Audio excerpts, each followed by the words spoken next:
Hello and welcome to this edition of Closing Trades right here on ET Now. And the tariff-related volatility persists. There's no shying away from that, even though we got a day's reprieve and it's a long weekend ahead. But still then, you're continuing to really monitor what's happening globally with markets. Look at Asia and how those markets have shut shop. You had a close of about almost 3% lower for Japan. You did manage to have a decent, comfortable close for Hong Kong, for Shanghai, which eked out almost about a 0.5% kind of gain, and a good over 200 points for the Hong Kong as well. But that's not quite the case with Europe. In fact, there are sharp cuts there. FTSE is down about almost 0.5%. DAX is down over 300 points, and the Stock 600 as well, lower by a good 1.25% as we speak right now. Important to keep a close eye on the US futures, because there too you are seeing a sea of red all across, about 0.5% to 0.6% cuts across the US futures as we speak right now. For our markets, a lot more resilient. After that big mammoth move on the global markets on Wednesday, which unfortunately we couldn't react to on Thursday. And then, of course, the weakness yesterday. We've managed to hold ground, 375 points higher, 22,800 plus levels for the Nifty futures right now. It's chemicals, textiles, metals, automobile, pharma. Across the board, you are seeing gains come in, barring, of course, IT, that hugely volatile move that TCS has seen post its numbers, and now it's finally settling in lower by about almost 0.7%. In fee 2, it's lower in trade, as is the case with that IndusInd Bank, Nestle, Axis, etc., which are also relative underperformers. But let's welcome on board Sunny Agrawal and find out what he's making of the market right now. Sunny, hi, good afternoon. Welcome to ET Now. Wanted to understand what's your take on the markets. How do you approach this kind of volatility, which really is gut-wrenching? And I don't think we've seen this kind of a move on the markets in the past many decades. Good afternoon and thanks for having me on the show. Yes, definitely, I think markets are pretty volatile, and the kind of tariff war which is going on, I think to some extent, definitely there is a breather for at least 70 to 90 days. And that's obviously give a lot of leeway to the government to negotiate with the US in terms of trade, tariff and everything. But I think overall, looking at the volatility, I think it's better to take a slightly longer term approach to the market. Gradually deploy your capital over the period of next 3 to 6 months, with an expectation that calendar year 26 and 27 are likely to be relatively better in terms of return. So I feel the strategy should be to deploy capital gradually in the market. Again, the focus continue to remain on a domestic consumption stories, where basically earnings are likely to be better over the period of next 4 to 8 quarters. Case in point, we believe that BFSI as a sector is likely to fare well over the period of next 4 to 8 quarters. So NBFCs obviously being one of the key beneficiary of the ongoing rate cut cycle by RBI and liquidity infusion. Banks, frontline banks continue to look good from investment perspective. Domestic consumption stories, both on discretionary as well as staple side. Case in point, Imami, Godrej Consumer, Tata Consumer, Varun Beverages on basically staple side. And on discretionary side, hotels and tourism look good. So companies like ITC Hotel or Indian Hotel. At the same time, I forgot to mention Bharti Airtel, which is again part of consumption story. And in addition to that, airline companies, again, there is only one play, Interglobe looks good. Cement, which has not been doing well since last 1.5 year, kind of, there we feel that profitability is likely to improve during the quarter 4 as well as FY26. So cement looks relatively well placed going forward. And within auto, very selectively, we feel the tractor as a segment is likely to do well. So there we are focusing on companies like Mahindra and Mahindra, Escort, Swaraj Engine, and selectively in two-wheeler TVS Motor. All right, so those are some of the sectors that Sunny is liking at this point in time. Very good afternoon to you, Sunny. Good afternoon to you as well as Kunal. And recent announcement, rather just an hour ago or so, where you had China that said that they're going ahead and actually hiking the tariff on the US imported goods, that is to 125% from 84%, though they're saying that now it doesn't make any economic sense at all when you talk about the tariff point of view. But Kunal, if you talk about India VIX in particular, it is set for the biggest weekly percentage spike this since March 2020. I believe the spike in India VIX over the last 1 week has been about 42% or so.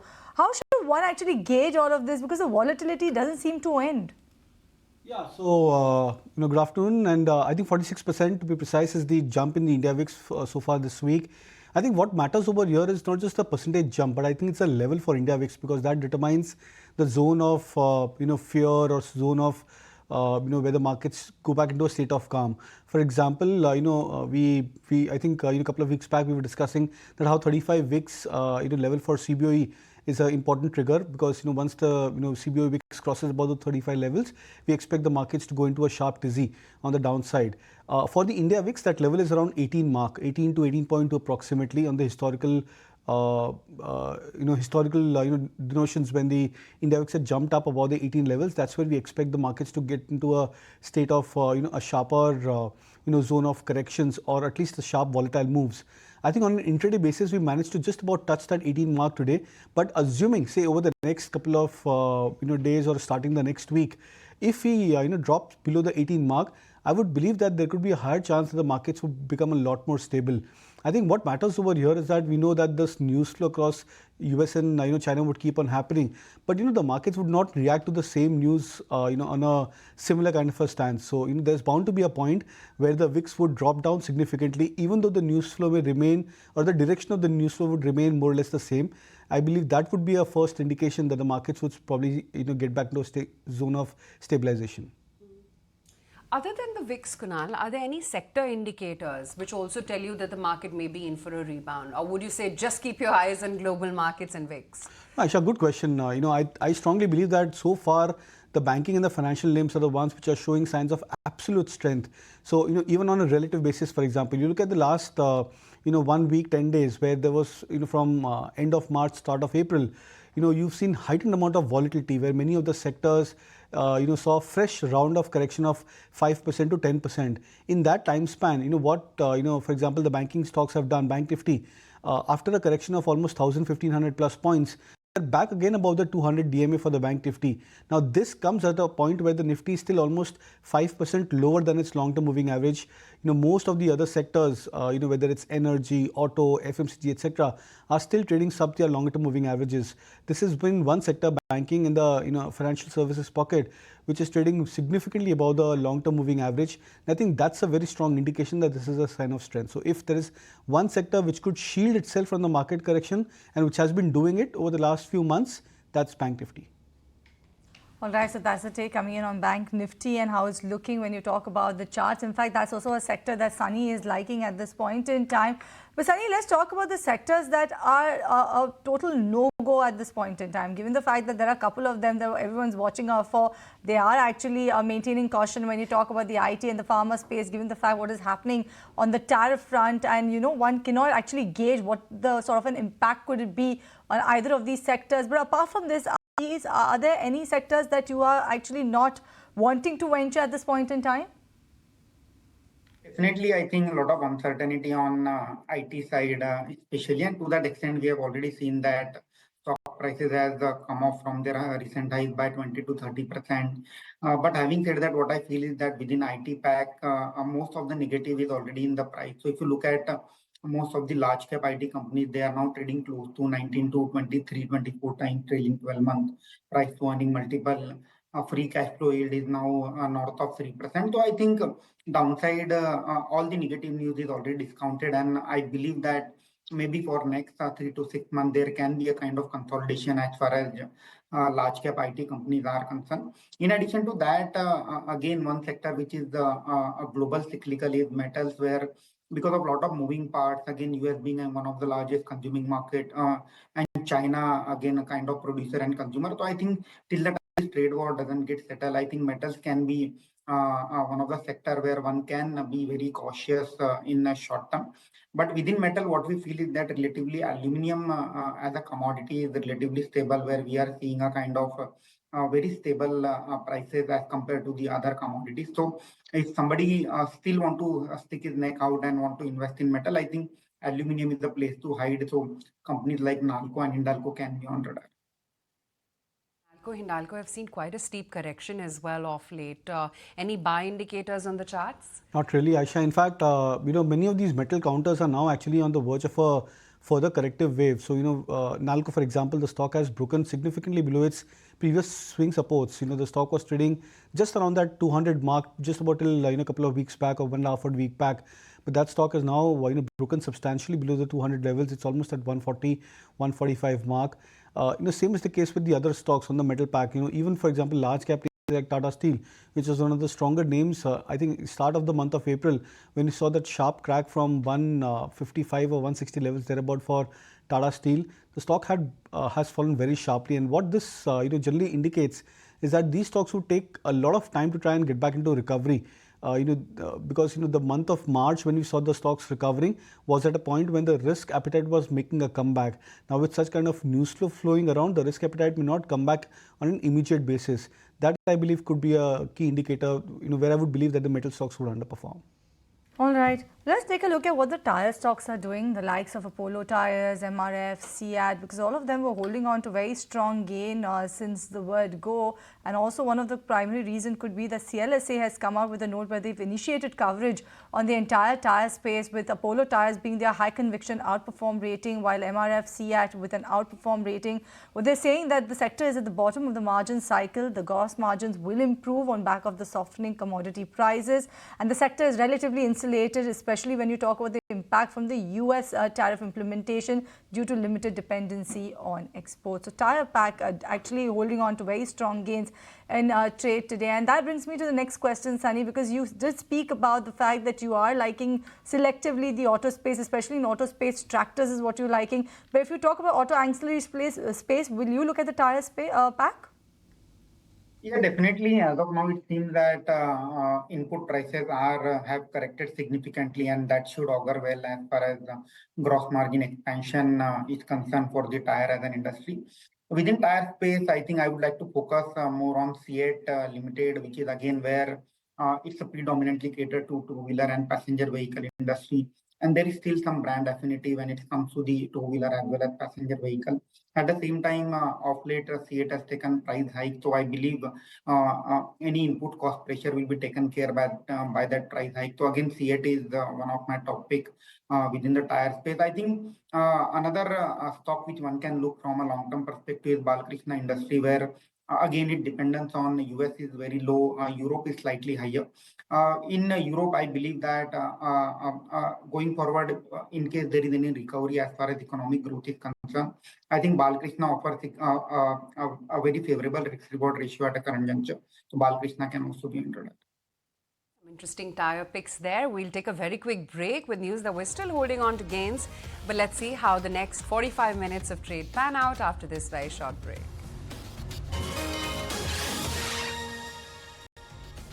Welcome back. You're watching Closing Trades right here on ET Now. And as of Indian markets, yes, we are holding on to the positive territory, but cannot tell the same about the European markets or the US futures, because they've caved in on back of the fact that US, or rather China, has gone ahead with additional tariffs on United States. They've raised the tariff to 125% from 84%, and they've said that it will be effective from April 12th onwards. So on back of that, you've seen the European markets as well as US futures react. We've also moved in tad bit lower from those elevated levels. Nevertheless, we are actually outperforming the rest of the world at this point in time. But we also have Arpit Beriwal joining us on the show right now. Very good afternoon to you, Arpit. And we're just talking about how the markets have been faring, what the VIX has been indicating for the markets. But what's your sense? Do you think that going ahead is the broader markets that will try and make an outperformance when you compare it with the benchmark indices? Very good afternoon, everyone. So if you see overall, the broader market has been outperforming today. But from last couple of weeks, if you see the overall market, so Nifty is trading in a broader range between 21,800 to 23,300 zones, whereas Bank Nifty has been relatively outperformer. So our take is that going forward, as soon as we see some recovery in the market, Bank Nifty is the index that has to be watched out for, and that index is likely to be outperforming going forward. So if you talk about Bank Nifty, relatively this was the index that has fallen much less, and we have seen a good recovery in the banking overall stocks. So our view is that index is likely to outperform, and especially our large caps are relatively placed better as compared to the mid cap and small caps. So overall, our view is that large cap is likely to outperform, and within that, NBFC and banking space will be a key sector to watch out for. Bank Nifty major support is around 50,000, 50,250 levels, and till the time it sustains above this level, an upside move can be seen towards 51,500, 52,000 levels. Whereas talking about Nifty immediate support is 22,500 levels, whereas the upside, the major hurdle is 23,333. So overall, Bank Nifty is expected to outperform as compared to Nifty, and large cap is likely to be favorable as compared to the mid cap and the small caps. Just looking at the performance of what really is happening on TCS, it's been a volatile ride, but the stock has already fallen over 20% in the last few months or so. So which is why you're not seeing such a steep reaction. In last 6 months alone, if we can just bring up that chart for you, it's taken a knock of about almost 22%. Which is why you're not seeing such an exaggerated move, even though the numbers were disappointing. The company, of course, is very clearly slowing down. They've reported their lowest revenue growth in about last 4 years in the quarter gone by. And what's worrying is the employee addition, perhaps. Just 625 of a head count in Q4. They currently have a total of 6 lakh employees. Also, the fact that they said that they're going to be deciding on wage hikes during the year. It can be any time depending on business. Of course, a lot of uncertainty, which is marring the IT index, or rather the IT companies, what with regards to discretionary spends in the US, which is why perhaps they don't have exact clarity on the kind of hiring that they will be doing. But a slight indication on if TCS has this kind of a visibility, what is it that you're going to hear from the rest of the IT pack? But let's hear out what the top management had to tell us post their numbers. On a sequential basis, North America grew for us. Okay, there has not been a decline. That's why all major markets grew last quarter. Okay, but overall, see, like you said, the discussions on trade policies, actions, this space has been quite busy. And our customers are also trying to understand how it impacts them. And that's the reason you find some of the customers, particularly in the consumer business or airline, some programs have been paused and some decisions have been delayed. But at the same time, we have not heard any major program getting cancelled. I don't think there is any panic reaction amongst our customer base as well. They are watching this space, and they will wait for some clarity to emerge over the next few weeks or months. At least if you look at FY25 has been better than FY24. So at least we have delivered on one part of the promise. We still stay confident that FY26 will be better than FY25. See, like if you look at our order book, we announced one of the strongest order books without the support of any mega deals, almost $12.2 billion coming. Our pipeline remains strong. There is a fair bit of discretionary projects in the 12.2. So while I believe these uncertainties will settle sometime soon, and in the medium to long term, our business model is quite resilient. We see India as a huge growth opportunity. There is no reason why it can't be maybe as big as UK or Europe at some point in time. Okay, we are quite bullish on India, and India is a market that will continue to grow and continue to adopt technology in a significant way. And our strategy is to participate both in the public sector and the private sector, and help them leverage technology in as bigger way as possible. Right. So that's the management of TCS actually talking about the earnings, the quarter gone by, and what are they seeing actually ahead. But let's talk about Aditya Birla Fashion, because this one is actually seeing a good jump in trade today. Jefferies has actually initiated coverage with a buy rating on this one. They believe that the company is decisively shifting focus to profitable growth, and they have actually the company's decision to split the lifestyle brand also enables greater focus going ahead. But let me come to you, actually get your sense, Sunny, when you talk about this entire retail space, especially when you talk to the likes of Aditya Birla Fashion Retail and Trent. How do you see this space emerging? Again, when it comes to fashion, I believe there is a kind of market difference in terms of performance by each and every individual company. On one hand, trend continue to deliver a fantastic growth rate, but again, trading at an very expensive valuation. So we have seen some pull off as far as valuations are concerned on trend. ABFRL again a portfolio of very robust brands, but at the same time, because of these over leverage balance sheet, we are seeing that EBITDA numbers are not going to the PAT, and that's the reason the company has undergone a restructuring process wherein they are demerging their lifestyle business as well as they have raised multiple funds which can deleverage its balance sheet. So I believe ABFRL is the poised to report a very healthy set of earning growth during the FY26 and FY27 period. So again, on valuation perspective, looking reasonable. Apart from ABFRL, I feel within this fashion space, Arvind Smart Space is trading at an attractive valuation. So there we have got a buy call as far as Arvind Fashion is concerned. Again, a very strong brand portfolio, and there we feel that the earnings can grow north of 25% CAGR over the period of next 2-3 years. So Arvind Fashion is our top pick within this retail segment. That's that on how the retail universe is moving. But Sunny, didn't take your thoughts on IT. What did you make of what lies ahead for IT amidst all this uncertainty, listening into TCS's management? Yeah, I think a kind of a mixed bag commentary as far as IT is concerned. So till the December quarter, we were hearing that the discretionary spend is back on track, and after the March quarter, because of this ongoing global uncertainty, I think there are some clouds as far as the discretionary spending is concerned. And at the same time, the deferment of wage hike by a large major like TCS clearly indicate that even management is not confident, at least from a short-term perspective, that what is likely to be the growth outlook during the Q1 or Q2 of fiscal year 26. I think definitely earning growth is likely to remain tepid, at least for the first half of FY26. But to some extent that has been offset by a very good TCV deal wins we have recently seen by TCS. But ultimately, Street look for growth and a single digit or mid single digit kind of growth by a large cap IT companies. So again, the valuations are something which will not be, so all these companies won't be getting a very significantly high price to earning multiple. So I think maybe wait and watch mode is the right statement for the large cap IT companies. For mid-size IT companies, I still feel the growth can be slightly relatively better. So companies like Cyient or for that matter Persistent, Coforge, all these companies can report relatively better growth during the FY26 and 27 period. So all these mid-size IT companies will be on our radar.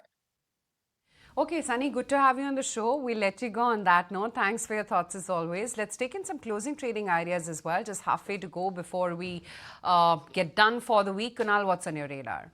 So that's NTPC, a stock which after weeks of consolidation is now making a comeback. So 360 plus is where the stock is trading right now, on the verge of yet again breaking past about the 200-day moving average. And this time around, the volumes are a lot more better than what was in the previous attempt for NTPC. So would be bullish on the stock from current levels. All right, so that's NTPC coming in from Kunal for closing trade. Arpit, any closing trades from you? So we have a couple of ideas. One would be from the NBFC space. So as you've seen, overall the NBFC pack is relatively outperforming. First trade would be Bajaj Finance. So if we see the overall charts of Bajaj Finance, a very strong setup on the monthly scale. On the weekly scale, it has retested its previous breakout zone, a bullish engulfing pattern that clearly indicates that the uptrend is intact, and huge outperform within the NBFC pack. So this would be one of our favorite within the NBFC space, with a key support around 8750 for an upside move towards 9100, 9200 plus levels we can see in coming few days. Right. Okay, let's take a very quick break. We'll come back and we'll track the last half an hour of trade this week.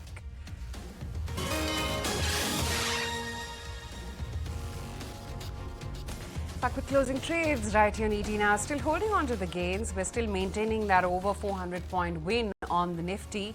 futures that is, and the breadth of the market as well is nicely holding in favor of the advances. PI Industries, SRF, Dixon, Deepak Nitrite, that's where you're seeing the big moves coming in. But Tata Steel, that's also been holding up after the company revealed that its Dutch subsidiary, Tata Steel Netherlands, is going to be launching an extensive transformation plan designed to boost its long-term competitiveness and speed up its transition to green steel as well. Ashesha joins in with more details on what they're exactly wanting to do. Tata Steel is gaining in excess of 5% in trade today after Tata Steel Netherlands said that they are embracing a new transformative journey for Tata Steel's Netherlands operations. This will be towards reducing their cost, increasing operational efficiency, increasing production efficiency, and also operationalizing their mix going forward. In fact, they've also said in their call yesterday that they will be lowering costs by about $500 million euros over the next few years, and brokerage houses are saying that this could increase EBITDA per ton for Tata Steel Netherlands operations by about $70 to $80 per ton. So costs could come down. In fact, this could also lead to job loss of about 1,600 employees, and they are in talks with unions for this. But the cost could come down, because of which EBITDA per ton is expected to inch higher going forward, and that is the reason brokerage houses too are very bullish, and the stock is reacting positively. In fact, JP Morgan maintains its overweight stance with a target price of 180. They see this as a positive development against a tough macroeconomic environment. Remember, China and US tariff war continues to escalate. Chinese demand could come under pressure, because of which global metal prices could also come under pressure. And this is exactly the reason why Citi has maintained its sell stance on Tata Steel with a target price of 115 rupees per share. So brokerage houses continue to remain divided because of the tough macro environment that we are in currently. But for now, this is a positive development for Tata Steel Netherlands operations, where EBITDA per ton is expected to inch higher on account of the transformation and the changes that their company is likely to implement going forward. Thank you so much for that, Ashesha. If you see Tata Steel right now trading higher in excess of above 5% in trade. But India is moving fast to seal a trade deal with the United States after Trump has paused on tariff. ET now has learned from sources that talks are gaining pace, with duty relief on US goods under the PLI also on the table. Samir Dixit is here for more on that. Samir? Yes, definitely. India has accelerated the trade talks with the US after the President Trump announced a 90-day tariff pause period. The government aims to finalize the first phase of the trade pact as soon as possible. Now, it is to be noted that India targets to have a $500 billion trade with US by year 2030, and to have a smoother trade relations with US, the government is looking to provide a certain relief for the US goods. The government is mulling the option to provide concessions for US goods in the space of electronics, pharma. Not just this, the concession or import duty relief might be provided for the US good, especially in selected PLI sectors. So these are a couple of options where the government is actively looking into, and a certain announcement might be made very soon. In addition to this, the 90-day tariff pause period announced by President Trump is also a breather, a positive development for the exporters, especially in the shrimp sector. Government understands that in addition to these developments, the additional import duty or the hike in the duty imposed on China, which has been raised by US to the tune of 125%. This also provides a positive opportunity for the Indian players, for multiple Indian sectors to have a wider and more market access in US. So with this sort of development taking place between India and US and a global scenario, the government understands that this is going to be a brighter opportunity for the Indian sectors, whether it be textile, pharma, agriculture, where they can have a more access in the US. And for the same, the government is looking to have a concrete development, a trade pact as soon as possible, and that might be announced very soon. In fact, staying with how the developments are happening between countries and the negotiations currently on with regards to tariff deals, hear it out from Swaminathan Iyer, consulting editor ET Now, as to what he makes of all that's going on in the world. There was a danger at one point, I think, with the financial meltdown, that even US gilts and the dollar might have gone for a 6. That has been averted. But nevertheless, if you are going to have a major slowdown, both in the USA and in China, all of us are going to be hit. And this, frankly, is a much, much bigger impact on India than any talk about the bilateral tariffs. Bilateral tariffs, we have no idea anymore because the word reciprocity no longer has any meaning, it would seem to be. It would seem that Mr. Trump wants to put a tariff on anybody who has a trade surplus with the USA. And how much, completely uncertain. There was some bogus formula which will hopefully be changed. But all I can say is uncertainty, major slowdown, not a good outlook for equities. So yes, India may pick up a little bit here and a little bit there. That, I regret to say, will be more than offset by two things. One is the global slowdown that's coming. The other is Mr. Trump's wanting to see everybody shrink their trade deficit with the USA. So as I said, India may not be the worst hit. China is unquestionably the worst hit. All right, so that's a view coming in from Swaminathan Iyer, but we also have Chakri Lokpriya joining us on the show right now. Very good afternoon to you, Chakri. And we are coming to an end of a week which was very heavy when you talk about news flow. We come back only on Tuesday, which means we have 3 days of break, which means in this next 3 days, we wouldn't know actually what more would transpire when you talk about globes, when you talk about tariff front and what commentary will come in from Trump. But what's your take? How should one actually gauge this volatile environment? Good afternoon. Yes, you're right. And I think this volatility will continue for several months. But the good news, I guess, is at least if this 90-day pause holds good, then India has a very few items that it needs to negotiate on a bilateral basis, unlike China or EU, which has a multiple items that they have to deal with. So India is a services economy. So from that perspective, if they reach an accord within these 90 days, market share for some of the manufacturing companies will move towards India. Valuations have corrected. And I think it's in everybody's interest, including the EU's and China. Hopefully, there's some kind of agreement within the 90 days. But as far as India is concerned, I think it's better placed than the others. Okay, better placed than others. But Chakri, what should you be buying in this market, given that the fall has lasted quite a fair bit for us?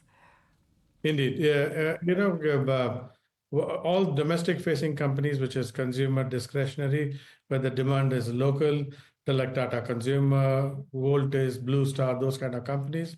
In financials, again, the PSUs as well as the NBFCs, because they'll benefit from government spending and again, reviving the economy.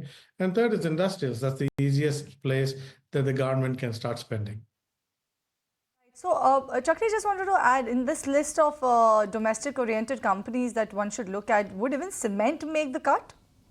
Absolutely, yes. Ultratech, ACC, Ambuja, the market leaders, and clearly, in infra spend, cement plays an important role. And as interest rates come down, real estate also will see a flip up, and that also requires cement. So I think, yes, cement companies also valuations are reasonable.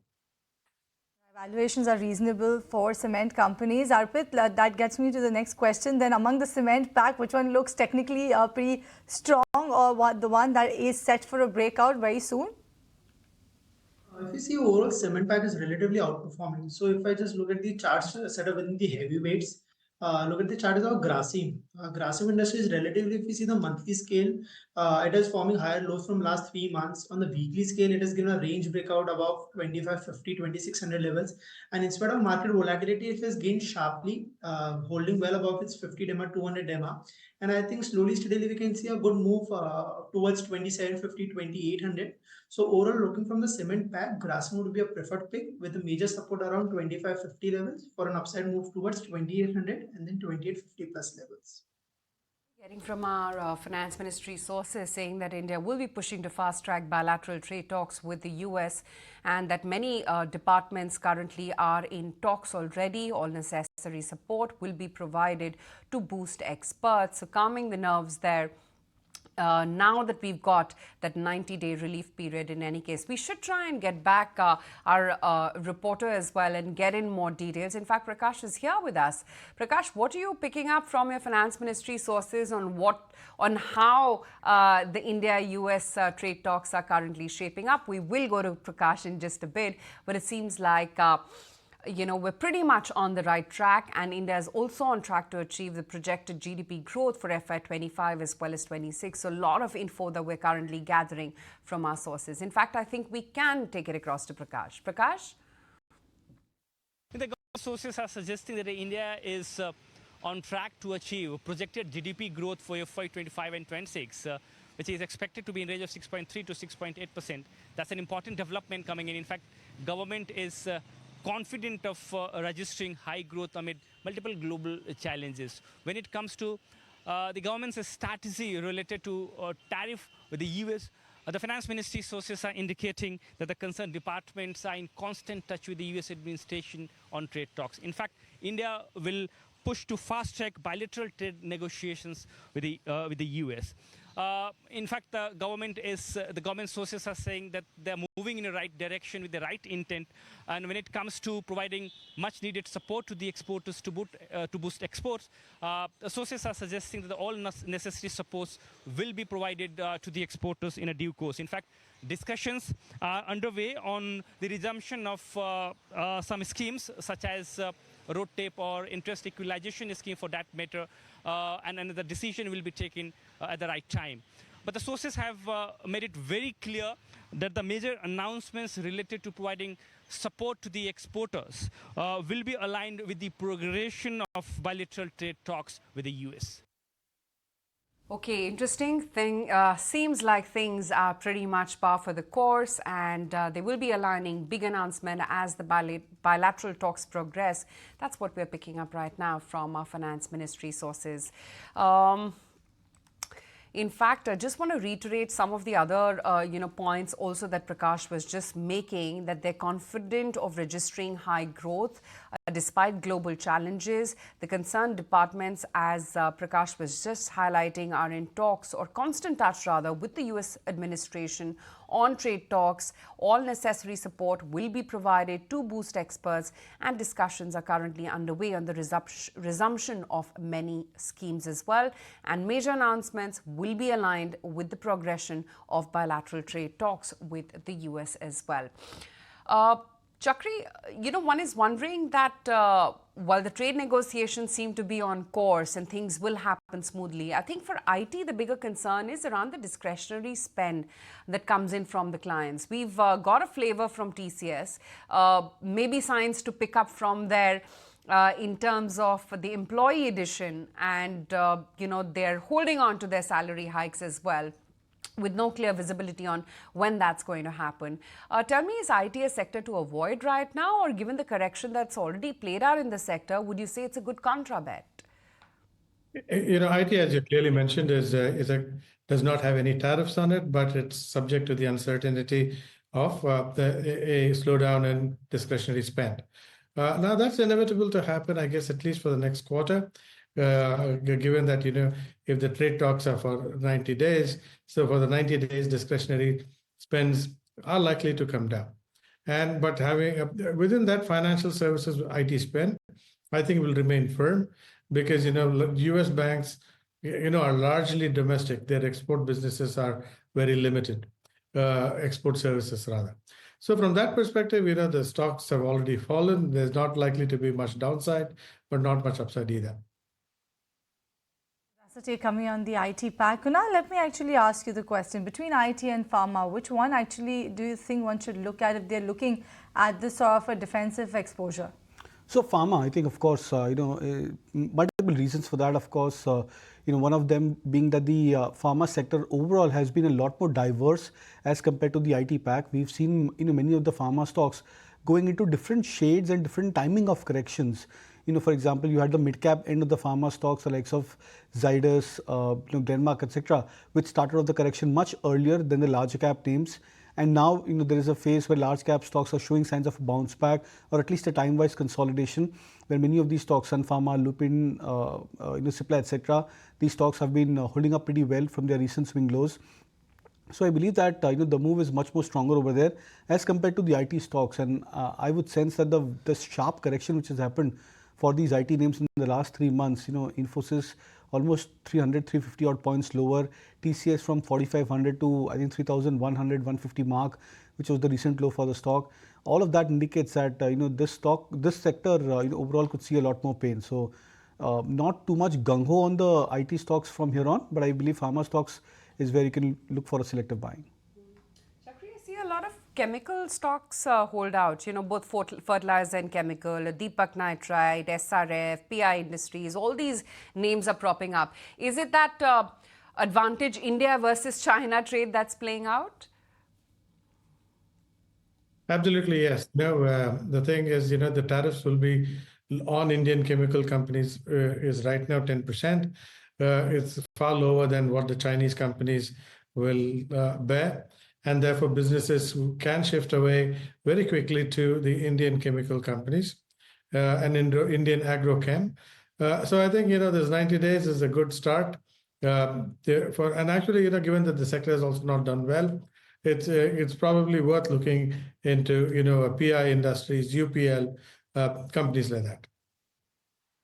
Right, so that's the take coming in on the chemicals space in particular. We did speak about the real estate space actually very briefly, Chakri, when you did speak about the fact that you like that space if you look at cement or if you look at real estate, given the fact that they're domestic oriented businesses, so they are some of the sectors to watch out for. But if you look at the way how the sector has been panning out, the real estate space, it did have a good run given the fact that you saw a lot of demand actually come back in the real estate space. But do you think it will sustain? Because now you're seeing a period of lull. Also, you will have inflation that will creep in, that will also pinch pockets. The lull is kind of expected because, it's run up for very well, not just the stocks, but also the inventory clearance that happened at many of the real estate companies. But again, India is in an interest rate cut cycle. RBI cut rates recently again, and it's probably will cut at least a couple of times before the end of this year. Most of the home loans in India are floating rate, will benefit apartment purchases, and therefore real estate as a sector could revive after this lull period. Right, okay, that's the take coming in on realty. Kunal, we were just digging out, right? Most of these stocks have fallen 30 to 50% from their 52-week peaks. Further weakness on the cards, or do you think it's time to buy now? I don't think it's a time to buy, frankly, Aisha, because even at a point when we were discussing the relative part for the sector approach, real estate index on a weekly closing basis, say for example at current levels, is at its multi-week low, and the index is below its long-term averages. No major signs of recovery across the large cap formidable names, at least in terms of price patterns.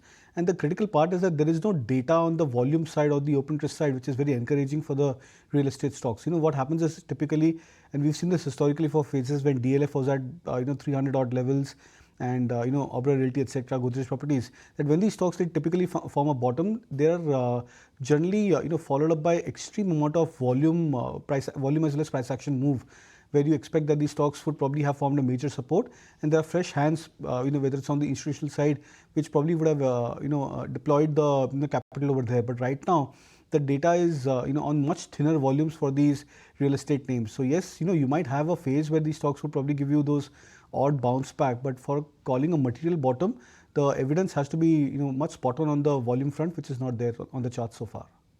Right, so that's the take coming in on the real estate space. But let's put the spotlight back on the markets, because you have the SIP inflow for the month of March, and it's coming at a 4-month low, and the sectoral fund is also down about 97% on month-on-month basis.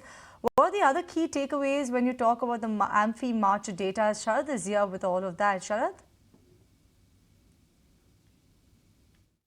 Well, important development coming in for the month of March, and do remember it's a very volatile month which we saw, and especially for the domestic institutional investors as well in the mutual fund industry.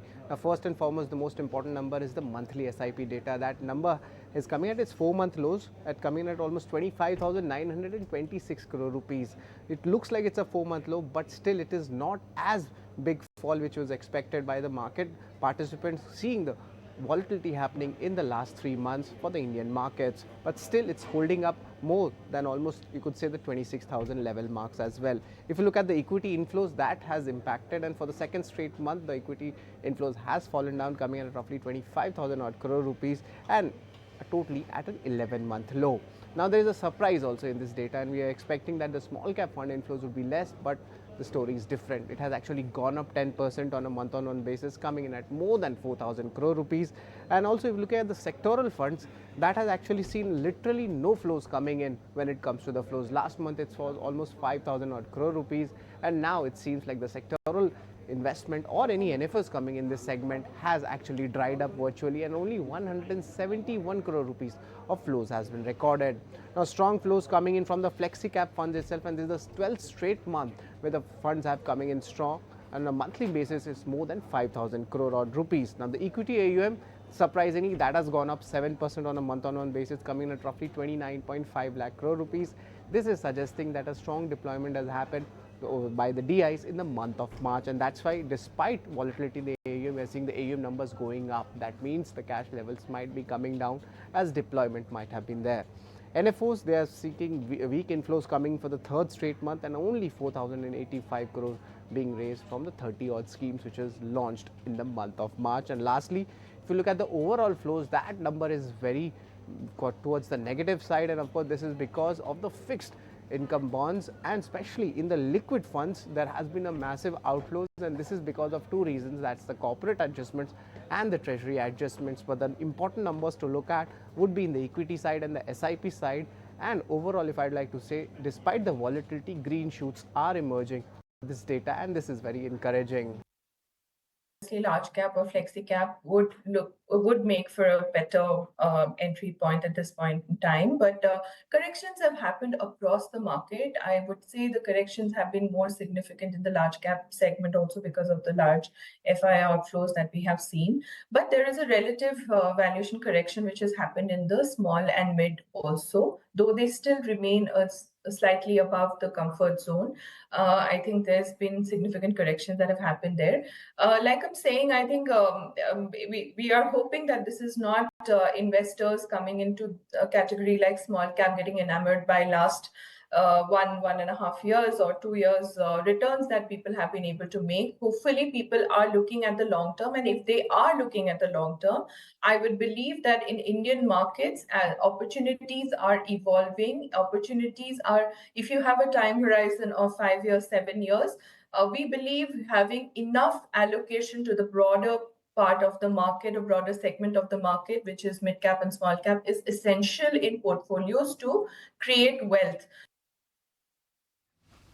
Okay, that's the analysis and takeaways from the AMFI data. But Chakri, do you think it still makes sense to have a larger allocation to large caps? Is that the safer way to go? I think it would be on a multi-cap basis, in the sense there's enough value out there among the mid caps and the small caps. So constructing a portfolio which has exposure to the stocks which have fallen the most, I think, given, in the last 6 months have not been easy. Generally, markets have been very volatile. So therefore, there are a number of opportunities out there. Yeah.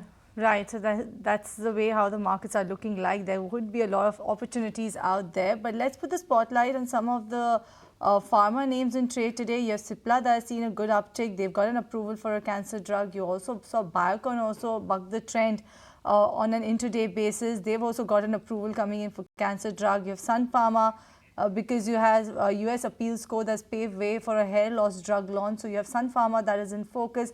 Aurobindo Pharma as well, that one also holding on to the shade of green. But yes, they did say that their US plant has been inspected by the US FDA, for which they've got about 11 observations. So that's the reason why you saw the mild downtick coming on the counter, but still holding on to good gains, about 2% or so. But Kunal, let me come to you. Let me get your BTST ideas for our viewers.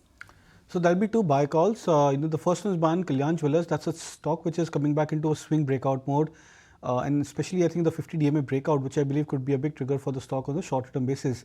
So look out for targets in the range of 555, stop loss to be kept at 490. Titan is the other stock which is looking extremely attractive, and especially with this, on the line charts, when we've seen the double bottom formation for the stock, with the base forming at 2950, 3000 levels for Titan. So look out for targets in the range of 3400, stop us at 3130. Right, so those are the BTST ideas coming in from Kunal. Arpit, any BTST ideas from you? it will be from the chemical space, and as you've seen, chemical sector has been quite outperforming. Within the SRF, if you look at the chart setup, a classical retest of breakout on the monthly scale, a weekly scale, a strong bullish candle.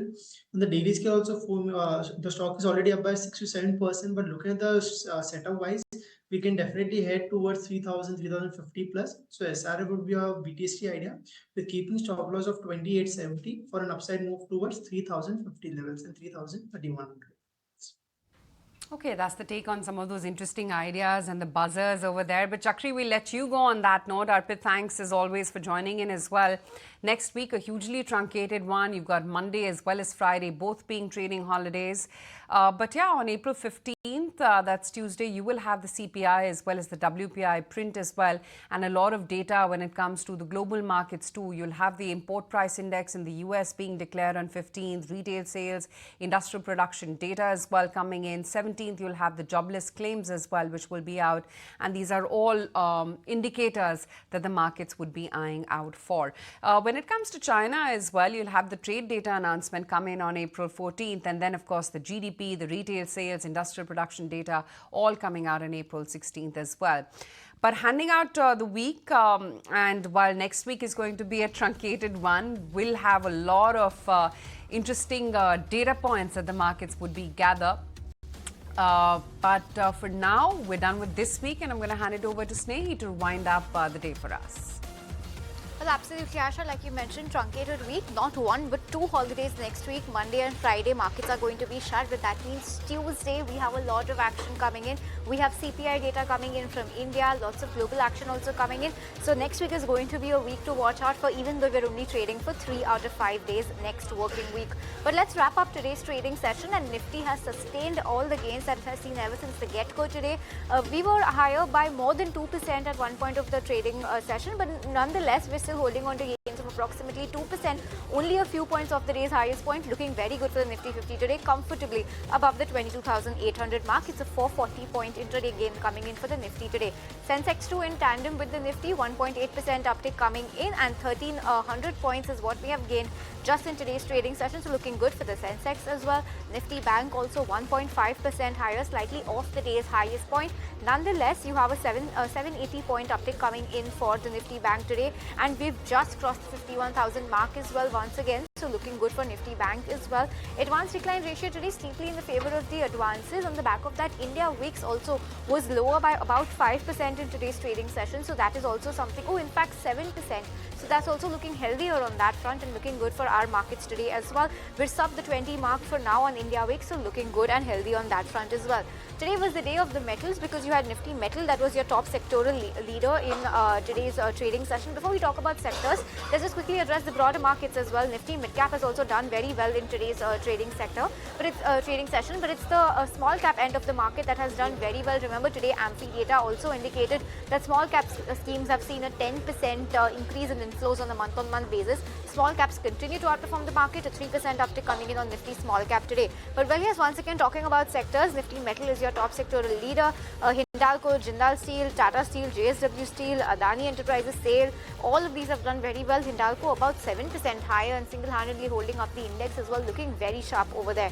This was followed by Nifty Energy, Pharma, Auto, Media, Bank, PSU Banks, Realty, FMCG and IT. That's the pecking order of all your gainers today because all the sectors have closed in the green in today's trading session, looking very healthy for our markets. Nifty FMCG and Nifty IT least gaining sectors, but nonetheless a 7-10 and 8-10% uptick coming in on both of those names as well, so looking good.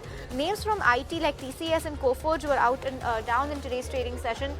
TCS on the back of numbers that slightly missed earnings estimates, so that was the reason why TCS was in focus and slightly under pressure. Other than that, the pharma pack, Aurobindo Pharma, you had Sun Pharma on the back of that quote order. Aurobindo Pharma started positive, continues to hold on in the green, but nonetheless you have a US FDA order with 11 observations coming in, Form 483. So Aurobindo Pharma also lost out on some gains over there. Couple of stocks that were in focus in today's trading session, in fact bunch of them, but we're out of time now and the 2% uptick is what we have managed to hold on to the Nifty. Above the 22,800 mark is where we've shut shop for the week, and we'll see you on Tuesday, hoping that we are able to continue this gains that we've seen rather in today's trading session.